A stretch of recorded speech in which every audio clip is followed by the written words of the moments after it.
My mission upon this channel is to provide details regarding ancient ruins, artifacts, and technologies that clearly demonstrate that there once existed lost ancient advanced civilizations that have been lost here upon our planet. My unwavering research dynamic is that said subject matter is crucially factual. Thus, it is always based upon that which I have personally sought to confirm as undeniable realities before sharing. I do not only offer an intellectual armory for you, the viewer, who is often confronted with many academic fallacies, but particularly the younger viewer, enabling their empowerment to correct academics, often ordered to pass on such fallacies through a permitted curriculum.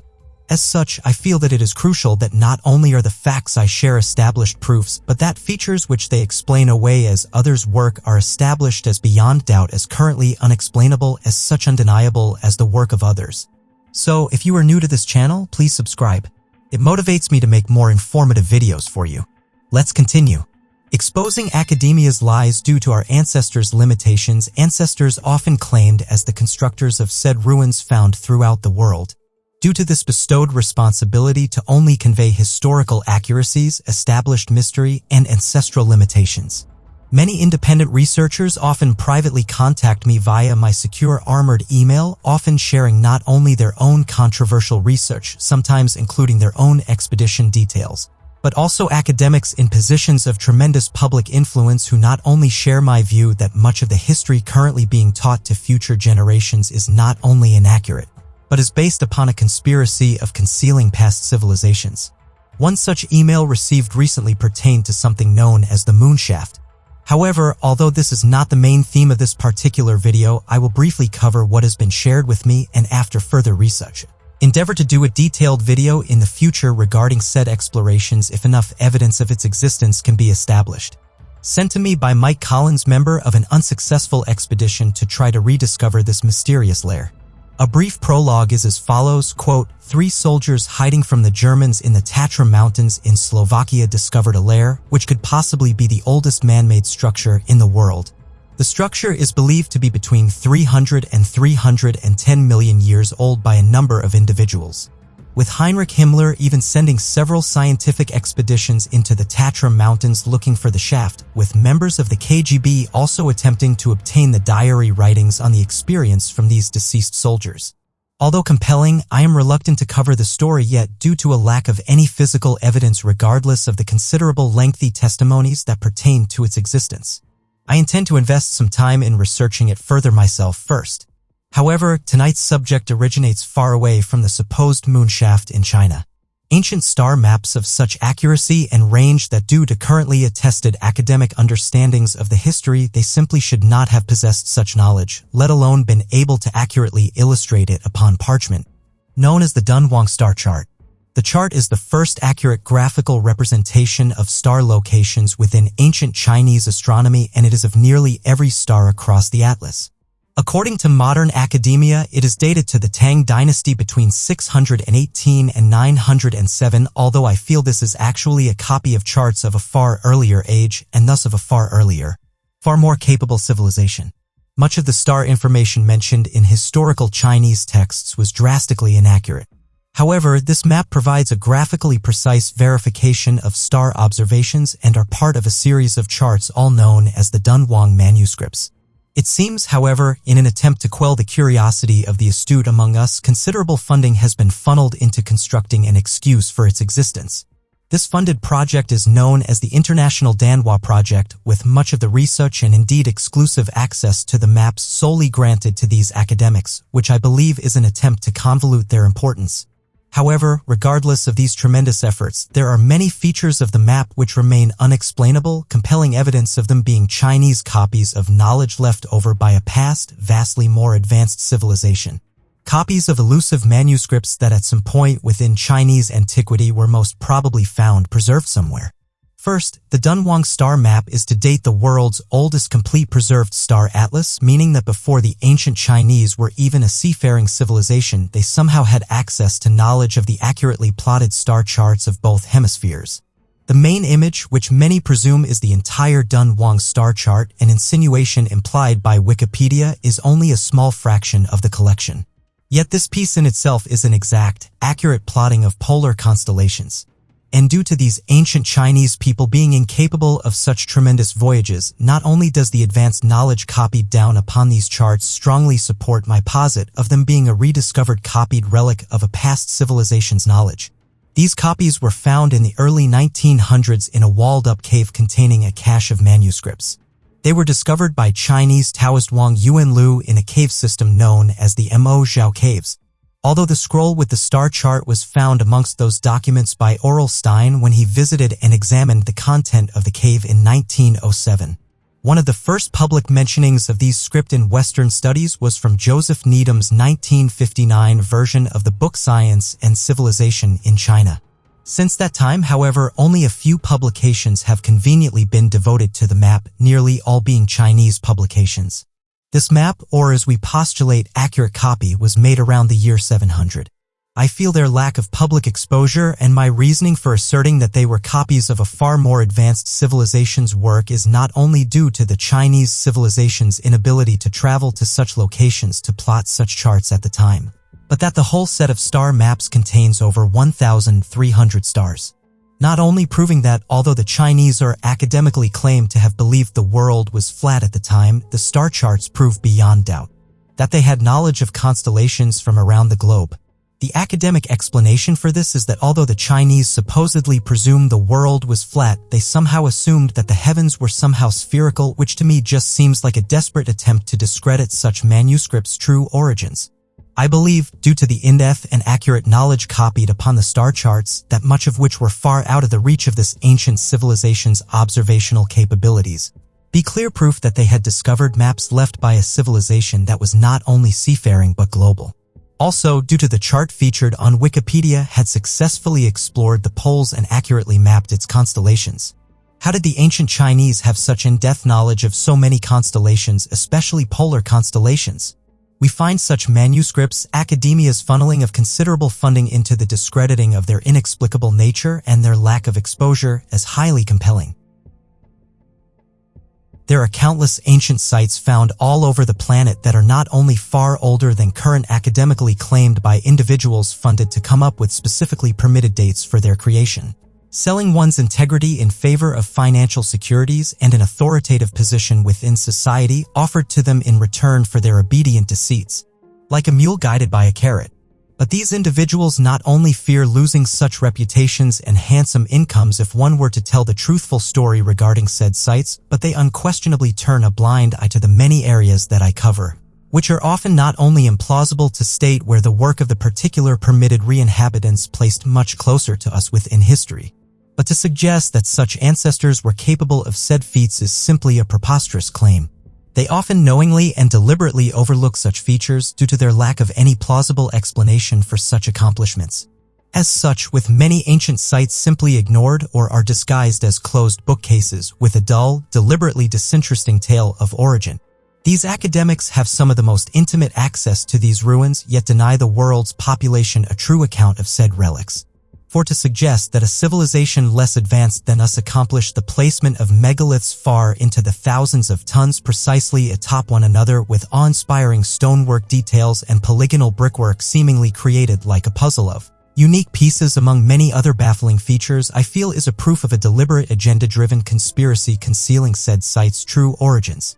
But these unexplainable anomalies, the main reason why said individuals perceive me as a threat, not only to their funding but also their positions of trusted authority within modern society, for the truths I tell, due to the inexplicable nature of their existence and their lack of exposure within academic studies, expose the field as a funded, organized group of deceivers.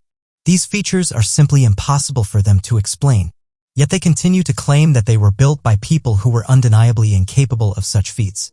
This is why many unexplainable artifacts simply vanish and why many ancient sites are not only brushed under the proverbial carpet but said features overlooked, ignored, and not mentioned at all.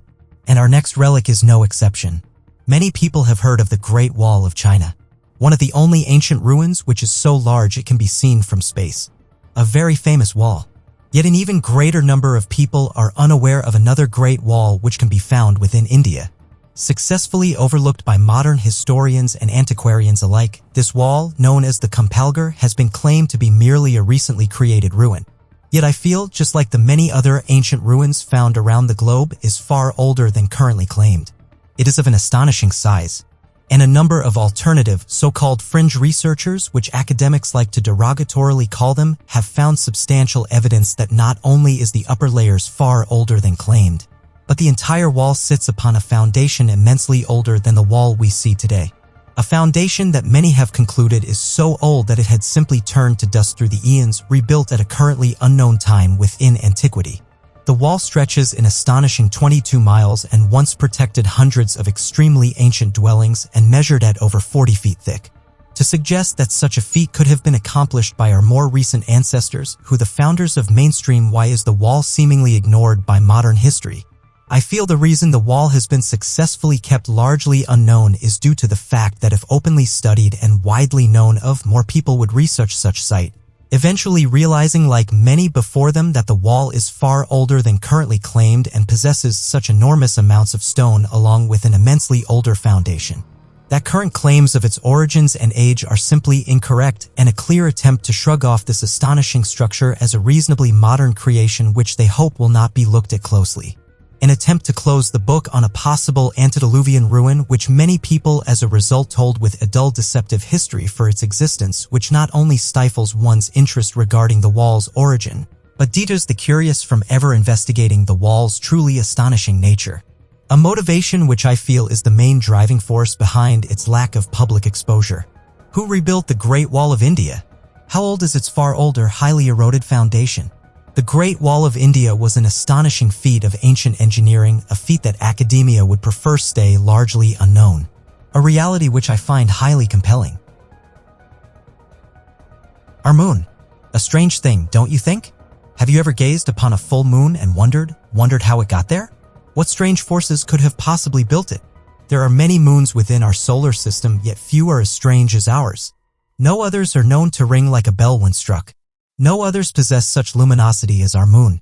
In the 1970s, Michael Vassin and Alexander Sherbakov of what was then the Soviet Academy of Sciences created a thesis that the moon is actually the remnants of a very ancient spaceship created by, as yet, unknown civilization. The article was entitled, "Is the Moon the Creation of Alien Intelligence?" and was published in Sputnik, the Soviet equivalent of Reader's Digest. The suggestion of a hollow moon first appeared in science fiction when H.G. Wells wrote about a hollow moon in his 1901 book, The First Men in the Moon.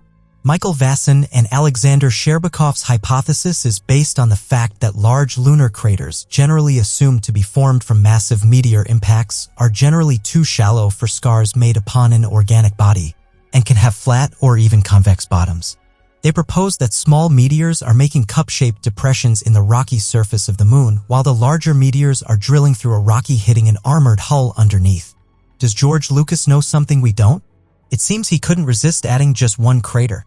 The authors referenced earlier speculations by astrophysicist Iosif Shklovsky, who suggested that the Martian moon Phobos was an artificial satellite and hollow. Interestingly, Phobos has been claimed to appear to be hollow by numerous astronomers who have stated that it appears to have an opening on one side, making it, in a sense, similar in shape to an empty shell. Phobos's orbit is also a complete mystery. Many who have researched it claim that it should have crashed into the surface of Mars many moons ago. Between 1972 and 1977, seismometers installed on our moon by the Apollo missions recorded strange moonquakes. The moon was described to have been ringing like a bell during some of those quakes. The supportive evidence was then brought to popular attention in March 1970 in an article in Popular Science. When Apollo 12 deliberately crashed the ascent stage of its lunar module into the moon's surface, it was claimed that the moon rang like a bell for an hour, leading to arguments that it must be hollow. Several YouTubers, most notably Crow777, have supposedly recorded what is now known as lunar waves if confirmed to exist. There is some form of functioning shield or scanning system being seen working on its surface. The fact that the moon is less dense than the Earth is also strong supportive evidence that it is indeed hollow.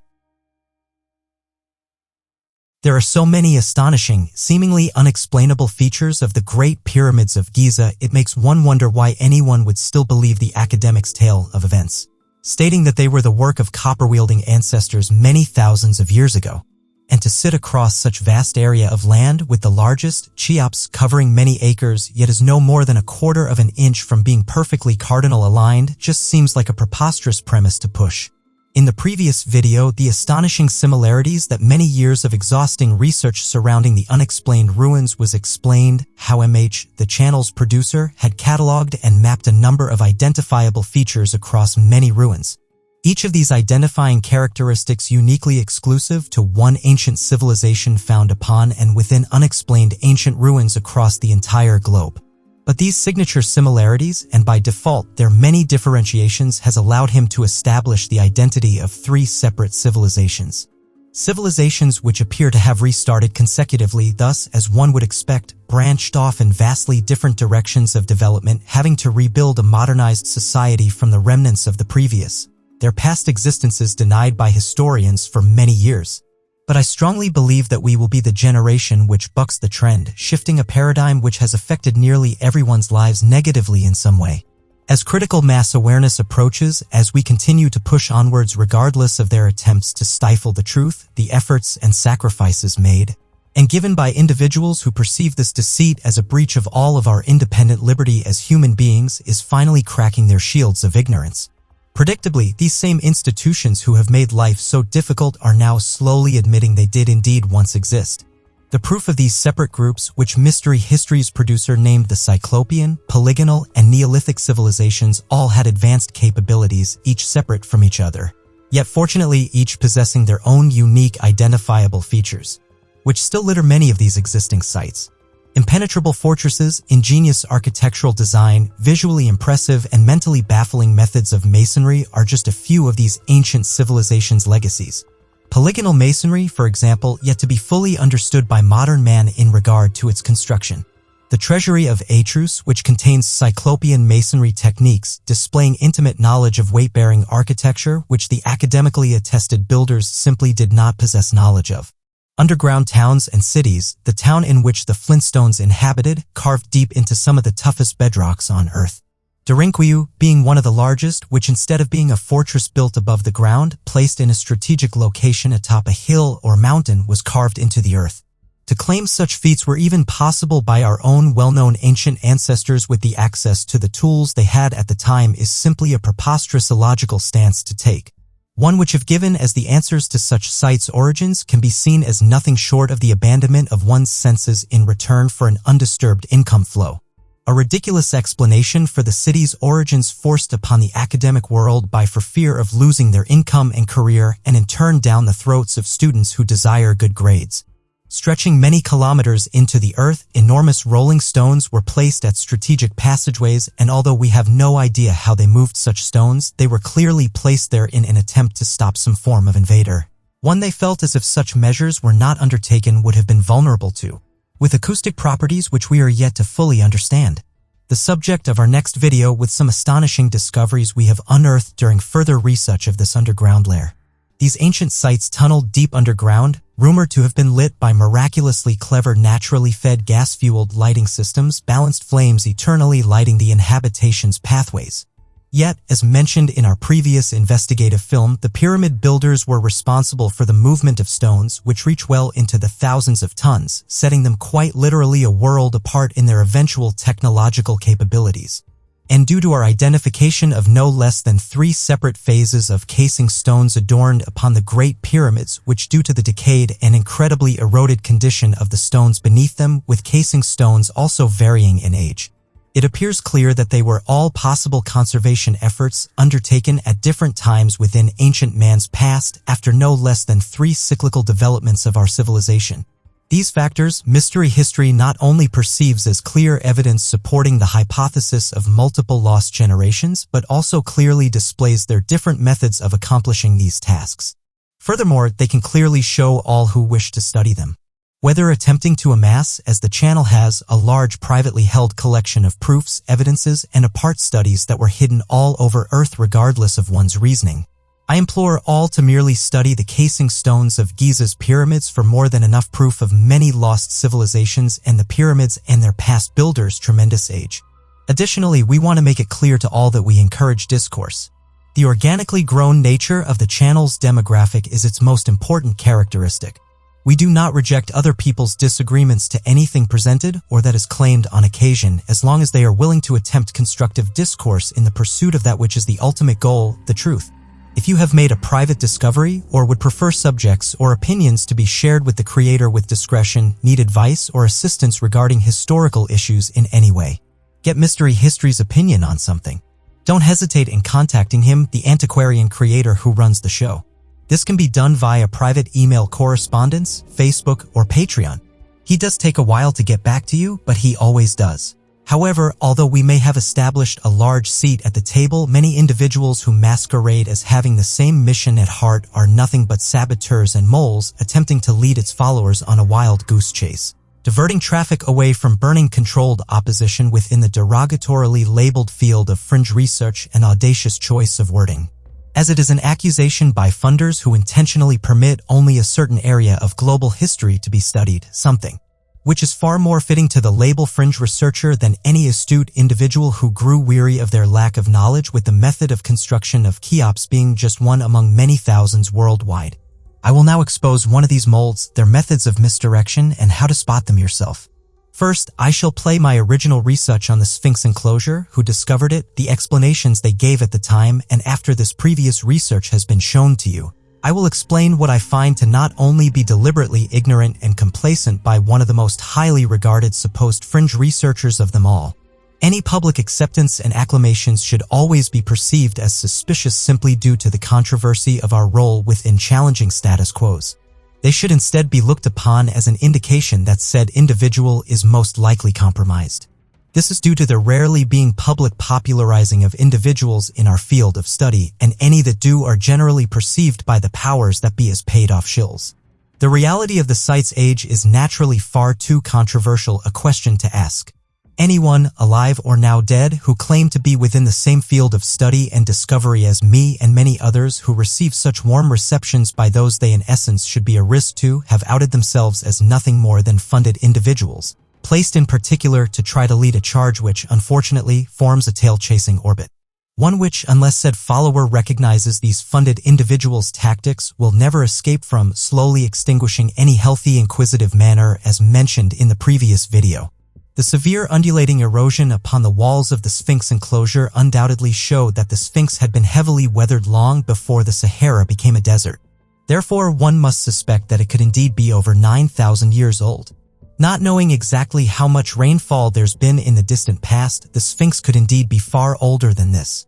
The most notable scholarly advocates Robert Scotch argues that the Sphinx may be far older than 12,000 years. Robert Bivell and Graham Hancock proposed that the Sphinx may have been built around 10,500 BC during the last age of Leo. Anthony West believes everything on the Giza Plateau testifies to an advanced, secure, and long-settled civilization. Therefore, he suggests that the Sphinx may have been built not during the age of Leo, but a whole precessional cycle earlier, in around 36,000 BC, a date he feels is more in keeping with the history of Egypt as chronicled by certain Egypt kings. Regardless of an exact date, all of these talented Egyptologists propose a date set much further back within history than currently accepted, and they have provided considerable evidence to back up such conclusions. At the time of disclosure, the argument sent shockwaves through the Egyptologist establishment, not because of the datings Egyptologists and mainstream historians have grown quite inept at ignoring data, but more because it was realized that there is indeed no other explanation for their arguments. There is little doubt that the Sphinx enclosure was subject to severe erosion within its lifetime, and although it could have been explained away as a naturally formed enclosure, we fortunately know from analysis that the limestone blocks dug out from there were then used within the building of nearby Sphinx Temple. Interestingly, no other site in Egypt shows the same type or degree of erosion. Was the evidence hidden away? Concealed from the public in what could only be called a conspiracy? Sediments surrounding the base of the monuments and a once existing watermark upon the stones halfway up the Great Pyramid's sides indicate just that. 2-inch thick salt incrustations once found within inner chambers, silt sediments rising to 14 feet around the bases of the pyramids, found to contain seashells and fossils that have been radiocarbon dated at nearly 12,000 years old, have indeed slowly vanished over the years. These sediments could only have been deposited in such great quantities by major sea flooding. A watermark was also once clearly visible on the limestone casing stones of the Great Pyramid. These stones were unfortunately unknowingly removed by invading Arabs. These watermarks were halfway up the sides of the pyramid, or about 400 feet above the present level of the Nile River, 200 feet above the base. It seems the last remaining shred of evidence, the enclosure, survived due to the talented individuals that were required to spot it. Individuals who were thankfully on our side, but also redistribute a small slice of such into stopping people from pondering for too long in regards to their age, astonishing construction, or indeed original purpose. The reason for the channel's creator reluctantly coming to this conclusion is that most of the content created by the individuals is done for the sole purpose of distracting said viewer and making their job of distinguishing that which is fact from that which is looser fiction. For example, the water erosion patterns do indeed exist and were first discovered by R.A. Schwaler de Lubitsch, a French mystic and alternative Egyptologist, with first claimed evidence of water erosion on the walls of the Sphinx enclosure made by him in the 1950s. John Anthony West, however, not surprisingly plagiarized Schwaler's work, jumping on his discovery and over a number of years building it up as not only having a fictional origin but also age and reason for existence, and also a widely spread conspiracy to try to quash people's suspicions of a greater age without encouraging them to pursue such watermarks further, or indeed, any other possible reason for existing. All these individuals are funded deceivers conceived due to an uncontrollable rise in people that had begun approaching the obvious facts that no matter how astonishing the artifacts found drenching Egypt's museums, people began to perceive truth and understanding as a far more precious thing to observe and learn from. The fact is that the Sphinx was originally surrounded by water, the enclosure merely forming its banks. However, this is probably one of the most important discoveries I have ever made by searching archives and manuscripts. Most highly qualified Egyptologists know that the enclosure was built to contain a lake, called the Lake of Anubis. A dog, not a cat. Furthermore, before the Spanish invasion, a waterline could be seen nearly halfway up the Great Pyramid. And, as my previous video explained, also within the Great Pyramid, a layer of sea salt, nearly 2 inches thick in some places, was reported, although none remains to this day, as it was taken away discreetly to cover up the reality and true age of the site, that there was indeed a great flood. And third and finally, the phases of casing stones, which are clear attempts to conserve the monument from further erosion, can be identified as the work of at least 3 separate lost civilizations. This strongly suggests that throughout our existence we have been susceptible to near extinction on several occasions. Why did the Egyptian authorities cover up what was found behind Gatumbing's door? Why was there a waterline that could be seen halfway up the pyramids themselves? And why did they dispose of proof of sea flooding without telling the world? We find the entire series of events highly compelling. Egypt, undoubtedly one of the most controversial places for modern history to try to keep the control of in regards to its origin, its true age, or original builder. When one either visits the Giza Plateau and is lucky enough to gaze upon these 3 great pyramids, or merely able to peer upon them through their computer screens, the first thing that will usually cross one's mind is awe and amazement. Yet this is often instinctually followed by an air of wonder, a curiosity as to how these miraculous structures were built, who could have possibly built them, and most importantly of all, why. Yet these questions, and indeed the pursuit of their answers, has been a mission for many well-funded deceptive individuals for many years to work very hard to distract you from either asking or pursuing as personal line of inquiry. For example, the Golden Mask of King Tut, along with the many other undoubtedly spectacularly valuable artifacts encrusted with precious metals and jewels that can be seen littering Egypt and its many museums and in the mountains of literature, books, and touring exhibits which are published, pushed, and permitted in regards to this spectacular area of human history. The ancient Egyptians, although claimed as ingenious, were merely adaptive. Just like the equally acclaimed Romans and Incas of Peru. These re-inhabitants merely rediscovered the creations of a far older, far more advanced predecessor who I believe not only constructed these sanctuaries, which these well-studied ancient civilizations merely used to enable the flourishment of their own cultures, in turn leaving a smorgasbord of architectural artifacts for funded academics to excavate and subsequently parade around, usually bombarding many individuals with deep insights into their lifestyles, culture, and death practices are. Yet, as I would have predicted, nearly always absent that which supports my posit. Any logical explanation or demonstration of how these people built these structures in which they once inhabited, like a void in their academic study, one which is not only consistently ignored and concealed but also by these same academics. but are unknown facts to all of modern humanity to this day. This mystery is a result of the incredible nature of these structures, the precision involved in their constructions, and the enormity of some of the stones used in the building of the structures. Many of you may have seen my recent videos or be a keen follower of my work and as such are aware of the fact that due to my in-depth study of the unknowns regarding these sites worldwide and the collection and collaboration of the similarities and differentiabilities I have personally collected and categorized regarding many of these ancient structures, I have personally been able to establish a very strong evidence-based hypothesis regarding the identity of 3 separate lost civilizations, which I have established using signatures within their style of building, and by default differentiations in their styles of building to unquestionably identify them as separate yet particular groups responsible for the different unexplainable structures spanning the entire globe. Yet although these groups have indeed crossed paths, such areas as Aswan Quarry and most significant to my own research in Italy where the polygonal civilization built upon the and although these groups have been established to have abandoned projects midway through, thus indicating that they came to a sudden and untimely demise due to cataclysm, the civilization responsible for the pyramids and indeed the movement of the blocks at Baalbek in China, which all far exceed 1,000 tons, is yet another civilization which far predated all which I have already identified. These 3 civilizations are the polygonal civilization, the Cyclopean civilization, and the Neolithic civilization, each with their own unique building techniques and identifiable stone-cutting signatures in their technologies. The pyramid builders were unimaginably more capable than all 3, and although the Neoliths, who indeed have created some astonishingly advanced ruins, could have quite possibly been a surviving remnant of the civilization. This digression is for another time. Though at sites such as Baalbek, the Trilithon, which contains stones over 1,000 tons, there are Cyclopean stones built atop the stones, and at other places in the world, polygonal masonry has been found, such as Aksum in Ethiopia, where the toppled obelisk is said by some to be in excess of 1,000 tons. I have never, and now strongly feel will never, find any indicative evidence of these civilizations building the footings under any of these gigantic megaliths, as they were not responsible for their creation or placement.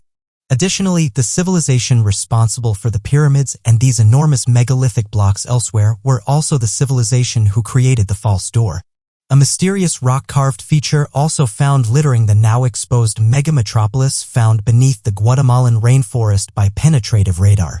Tikal, part of this metropolis, the place where the plaque illustrating a past global cataclysm was once found, also has pyramids built solely leading to these false doors, with one found in Peru, built into the only rock face containing a very peculiar crystal known for its resonance qualities in amplifying radio waves. I feel that much of the spectacles found in modern Egyptian museums are merely distractions from the really important truths which we should all be focusing on instead, such as the true age of the pyramids, structures which, in the past, I have also independently identified as still possessing 3 separate identifiable stages of attempted casing stones for conservation, each significantly older or younger than each other, with the true exoskeleton of the structures made of stones far in excess of 1,000 tons. Join us next time where I will expose the controlled opposition within the fringe fields of archaeology which have stemmed from a growing pursuit for the truth of these facts with a focus upon the water erosion hypothesis of the Great Sphinx, why it is a misdirection and the Sphinx's true, original, undeniable identity. Facts and truths exposed which are undoubtedly highly compelling.